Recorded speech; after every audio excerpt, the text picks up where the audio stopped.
మీ TV news కి స్వాగతం. 6 నెలలుగా ఆసుపత్రిలో వైద్యం చేసుకుంటున్న ఒక వృద్ధురాలి ఫోటో మార్చి గుర్తు తెలియని దుండగులు బ్యాంకులో పెన్షన్ డబ్బులు తీసుకువెళ్లిన ఘటన మాసాయిపేట మండలంలో చోటు చేసుకుంది. బాధితురాలు తెలిపిన వివరాల ప్రకారం గ్రామానికి చెందిన శేషు పెంటమ్మ గత కొన్ని రోజులుగా గాంధీ ఆసుపత్రిలో వైద్యం చేసుకుంటుంది. ఇదే క్రమంలో కొందరు వ్యక్తులు ఆమె పెన్షన్ బుక్ పై ఫోటో మార్చి ప్రతి నెల పెన్షన్ తీసుకువెళ్లినట్లుగా ఆరోపిస్తుంది. ఈ నెల పెన్షన్ కోసం రావడంతో అవినీతి అంశం బయటపడింది. దీంతో బ్యాంక్ అధికారుల చుట్టూ తిరిగినా పట్టించుకోవడం లేదని ఆవేదన వ్యక్తం చేస్తుంది. బుధవారం బ్యాంక్ ముందు బైఠాయించి నిరసన తెలిపింది. తనకు న్యాయం చేయాలంటూ ఆవేదన వ్యక్తం చేసింది. ఈ విషయమై బ్యాంక్ మేనేజర్ని సంప్రదించడంతో ఫిర్యాదు చేస్తే విచారణ చేపడతామని, నిందితులను పట్టుకుంటామన్నారు. అయితే బ్యాంక్ అధికారుల నిర్లక్ష్యం వల్లనే తనకు అన్యాయం జరిగిందని శేషు పెంటమ్మ ఆరోపిస్తున్నారు. ఉన్నతాధికారులు బ్యాంక్ అధికారులపై చర్యలు తీసుకోవాలని డిమాండ్ చేశారు.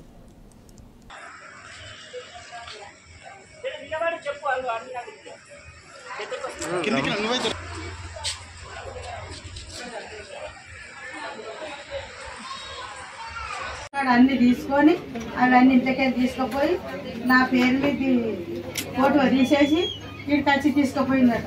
ఆ సార్ ఎక్కనేదట కేసు పెట్టినా కానీ ఆ సార్ ఎఫ్ఐఆర్ కాపీ ఇవ్వండి. మరి ఎఫ్ఐఆర్ కాపీ ఇవ్వండి. మరి ఎంత పోయింది పాస్బుక్ అయింది నీకు చెప్పకుండా పాస్బుక్ ఎఫ్ఐఆర్ కాపీ ఇవ్వండి. సపోర్ట్ అవుతుంది. కేసు పెడతాం మీద ఆమె మీద తీసుకుపోయినట్టుగా ఆ సార్ కాగితం రాసుకున్నాడు. ఇప్పుడు నీ కాడ నుంచి అన్ని వాళ్ళకోటి తీసుకుపోయింది కదా, నువ్వు కేసు పెట్టినావా? నువ్వు కేసు పెడితే అది ఇవ్వండి, మేము కూడా కేసు పెడతాం. కేసు పెట్టు కాదు, ఏం లేదు, ఇదే తిరుగుడు ఉన్నది. నాకు బాగాలేదు. మరి నీ వైపు నుంచి నువ్వు మరి అన్ని పాస్బుక్ ఇచ్చేస్తే ఎట్లా? నువ్వు వాళ్ళే తీసుకుపోయి సార్ ఇంట్లోకి వెళ్ళి మొత్తం కేసు పెట్టినావా లేదా? నేను కేసు ఇద్దరం పోలీసు పోదాంపా, పోలీస్ కాడికి పోదాంపా, కేసు పెడతాం. నీ పాస్బుక్ మరి ఎవరు డీటెయిల్స్ నీకు? ఆమె సార్కు తెలుసాట. ఆమెకు అలాగా నా ఆధార్ కార్డు, నా బుక్ మొత్తం ఆమె దగ్గర ఉంది. అవి సార్ చూసిండు, అవి రాసుకుంటా అన్ని రూపాయి రాలేదు సార్. నీకు వస్తాయి, నీకు ఇబ్బంది ఏం లేదు, నీకు వస్తాయి. కానీ ఆ డీటెయిల్స్ ఇస్తే ఆమె మీద కూడా కేసు పెడతాం మేము. బుక్ ఏదమ్మా? పాత బుక్ ఉంటే కదా, పాత బుక్ ఆమె దగ్గర తీసుకొస్తే చూస్తాం కదా.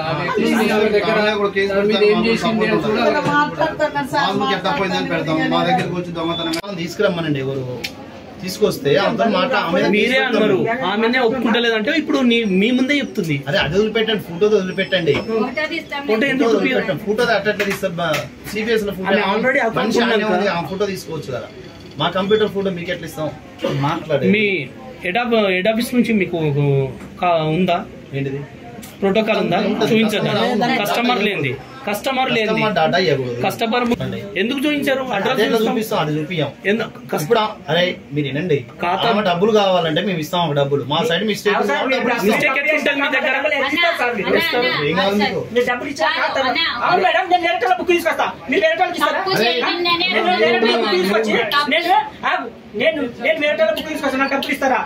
తప్పు జరిగిస్తాం. ఒకవేళ మిస్టేక్ అయ్యింది నీ డబ్బులు ఇస్తామమ్మా. మీ డబ్బులు మీ ఇప్పుడు నువ్వు లేవు సార్.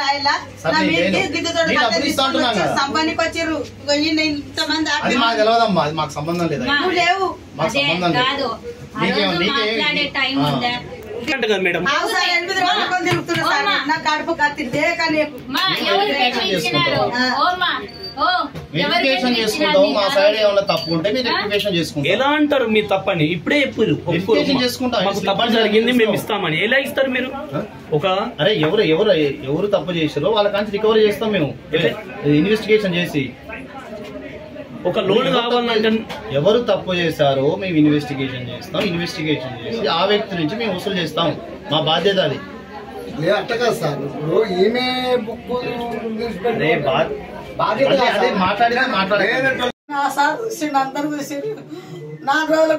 ఇప్పుడు ఇమీడియట్లీ అది జరిగిన నెక్స్ట్ డేనే మా క్యాషియర్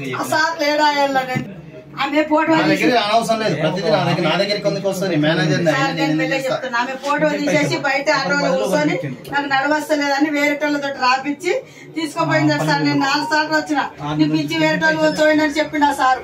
4 సార్లు వస్తామా? నీకు ఇబ్బంది లేదని చెప్పిన కదా.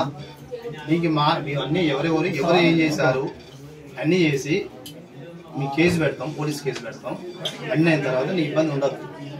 నాకు కేసు అవసరం లేదు సార్. కేసు వద్దు నాకు. 12 నెలల పైసలు, నాకు 6 నెలల పైసలు కావాలి. నాకు నేను అతివృత్తులన్నీ పెట్టా. నాకు 6 నెలల పైసలు ఎన్ని రోజులకు పెడితే ఏం లాభం సార్?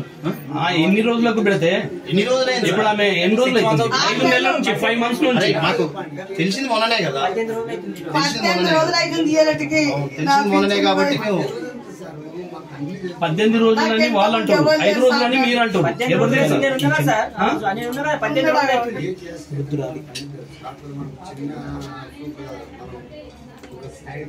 ఎవరు రాలేదు. నేను పానం బాగలేక దవాఖాన్లున్నా ఏడ గాంధీలా. నేను 6 నెలల కోలే రాలేదు. 6 నెలలకు పోయినా నా పింఛన్ వస్తుందని నేను అట్లే ఓపికేవాట. నా పింఛని కాగితం మీద బుక్ ఏంటి ఫోటో తీసేసి ఆటోలో కూర్చొని నేను ముసలిదాన్ని నాకు సాధన అయితే లేదని వేరేటోళ్ళతో కాగితం రాపించుకొని నాకు 12,000 రూపాయలు తీసుకుపోయి సార్. నేను మొన్న 4 రోజులు వస్తే కూడా వేరేటామె కొంచెం పోయిందని చెప్పారు మేనేజర్లు. వస్తే కూడా వీడికి వచ్చినాక అడిగితే కూడా ఇయ్యలేరు వాళ్ళు. అసలు ఇయ్యలేదు. నేను తిరుగుతా ఉన్న 18 రోజులు తిరగబట్టి నేను ఆయన తీసుకున్నా. ఇంకో మేనేజర్ చెప్పిండు, అందరు చెప్పారు. ఎవరు ఇయ్యలేదు. ఇంతవరకు కూడా ఇస్తలేరు 1 రూపాయి. ఇగో వస్తున్నా, తిరుగుతున్నా, పోతున్నా. అన్నం లేదు, ఆగారం లేదు, దిక్కు లేను. పచ్చింది నేను. నాకు ఎవరిక ముందు ఎవరు దిక్కు లేరు. ఇదే పిచ్చిని మీద బతుకుతున్నా నేను. బ్యాంక్ వాళ్ళు ఏమంటారు? కేసు పెట్టమంటారు. ఎవరి మీద కేసు పెడతారు? కొంచెం పోయింది. వీళ్ళు ఇచ్చారు తప్పు, బ్యాంక్ వాళ్ళు ఇచ్చింది తప్పు. ఇంకో ఆమె పేరు మీద నువ్వెట్లా ఉంచబోతున్నావు అని వీళ్ళు అడిగేది కాదా? అడిగేదే లేదా? వీళ్ళు అడగలేరు. ఆయన రాసిచ్చిన కొద్దీ తీసుకుపోయి ఇచ్చారు. మరి వీళ్ళ తప్ప. నేను ఇంకా కేసు ఎట్లా పెడతా? వీళ్ళ తప్పు ఉన్నాక నేను పెట్టా, కేసు పెట్టా. వీళ్ళు నాకు 12,000 రూపాయలు వీళ్ళు ఇవ్వాలి అంతే. నేను కేసు అస్సలు పెట్టను. ఇది దొంగతనాన జరిగిన కేసు. ఇది బ్యాంకుల దొంగతనాన్ని ఇచ్చిర్రు. పైసలు 12,000 రూపాయలు ఇచ్చిర్రు దొంగతనాన. నాకు వెనక ముందు దిక్కులేరు, ఎవ్వరు లేరు. నాకు 12,000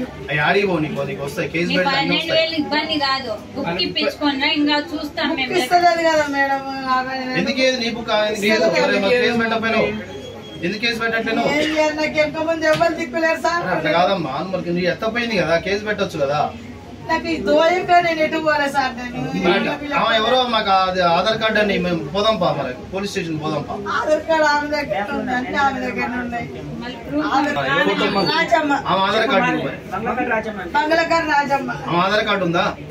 ఆధార్ కార్డు ఆమె దగ్గర నుండి, బ్యాంక్ బుక్ ఆమె దగ్గర నుండి, ఫోటో తీసేసి ఫోటో తీస్తే మొత్తం పిలిపిస్తే మేము పెట్టలేదు అమ్మాయి. మళ్ళీ తీసుకురా, మళ్ళీ ఫోన్ చేసి వస్తుందేమో అడుగు. రిటర్న్ కంప్లైంట్ ఎటువంటి గురించి రాలేదు. వస్తే దాని మీద మేము ఎంక్వైరీ చేసి ఏ సిబ్బంది తప్పు ఉందో ఆ సిబ్బంది మీద మేము చర్య తీసుకుంటాం. ఎటువంటి అన్యాయం జరగదు. తప్పు చేశారో ఏమో బదులు వేరే వాళ్ళు ఎవరైతే వచ్చారో ఆమె మీద మేము క్రిమినల్ కేసు పెడతాం. మీరే లేదు, ఇంతకు వాయిస్ ఉంది మా దగ్గర. ఏ తప్పు చేసినా మేము ఎంక్వైరీ చేస్తాం. కంప్లైంట్ ఇస్తే మళ్ళీ ఎట్లా ఎంక్వైరీ చేస్తారు? కంప్లైంట్ ఇవ్వాలి కదా. ఆమె తీసుకుపోయిందేమో మాకు తెలియదు కదా. కంప్లైంట్ ఇస్తేనే కదా. కంప్లైంట్ ఇవ్వాలి. నీకు ఏమేం జరిగిందో కంప్లైంట్. నేను ఇంటికాడ లేని ఇంటికాడ లేని చూసి నా ఇల్లు సంధ్యలు ఉన్నది. దర్వాజా